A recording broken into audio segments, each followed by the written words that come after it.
Brought to you by Penguin.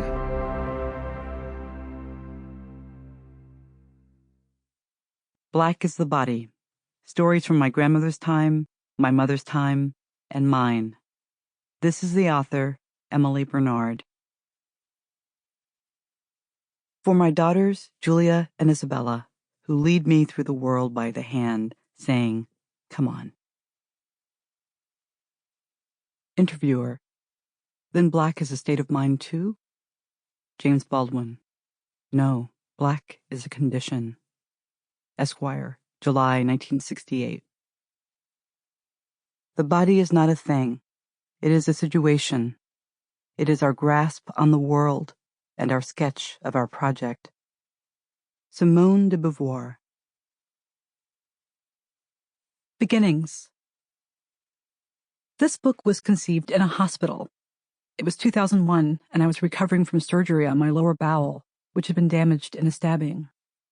A friend, a writer, came to visit me in the hospital and suggested not only that there was a story to be told about the violence I had survived, but also that my body itself was trying to tell me something, which was that it was time to face down the fear that had kept me from telling the story of the stabbing, as well as other stories that I needed to tell. I began to write essays. The first one I published was Teaching the Inward.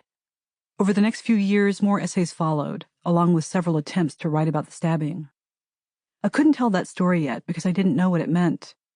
It took 7 more years for me to understand that the experience of being at the wrong end of a hunting knife was only the situation, not the story itself. It was the stage, not the drama. In The Situation and the Story, The Art of Personal Narrative, Vivian Gornick writes, "The situation is a context or circumstance, sometimes the plot. The story is the emotional experience that preoccupies the writer, the insight, the wisdom, the thing one has come to say." The setting of Scar Tissue, which is the essay I eventually wrote about being stabbed, is my gut. The blood let flow by the knife is a trail I followed until I discovered the story, which is the mystery of storytelling itself, and how hard it is to tell the whole truth. Each essay in this book is anchored in this mystery, in blood. They are also rooted in contradictions, primary among them being that the stabbing unleashed the storyteller in me.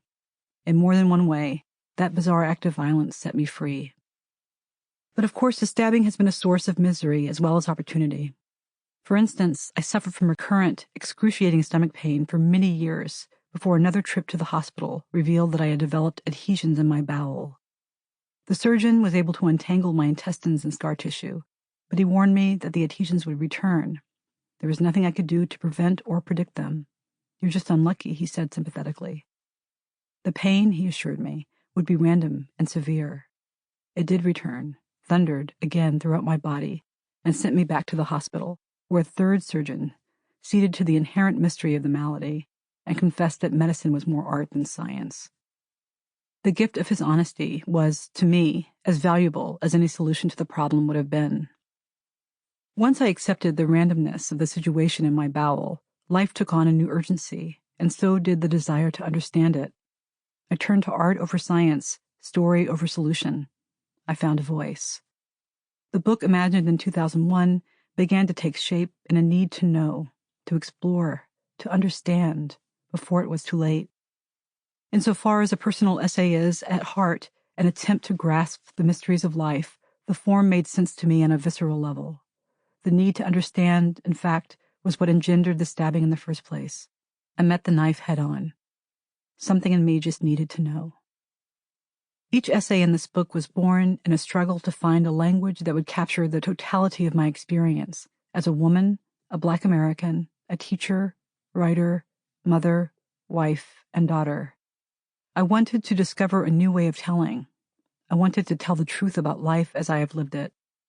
That desire evolved into this collection, which includes a story about adoption that is as pragmatic as it is romantic, a portrait of interracial marriage that is absent of hand-wringing, and a journey into the word nigger that includes as much humor as grief. These stories grew into an entire book meant to contribute something to the American racial drama besides the endearing narrative of Black innocence and white guilt. That particular narrative is not false, of course, which accounts for its endurance, but there are other true stories to tell, stories steeped in defiance. Sample complete. Ready to continue?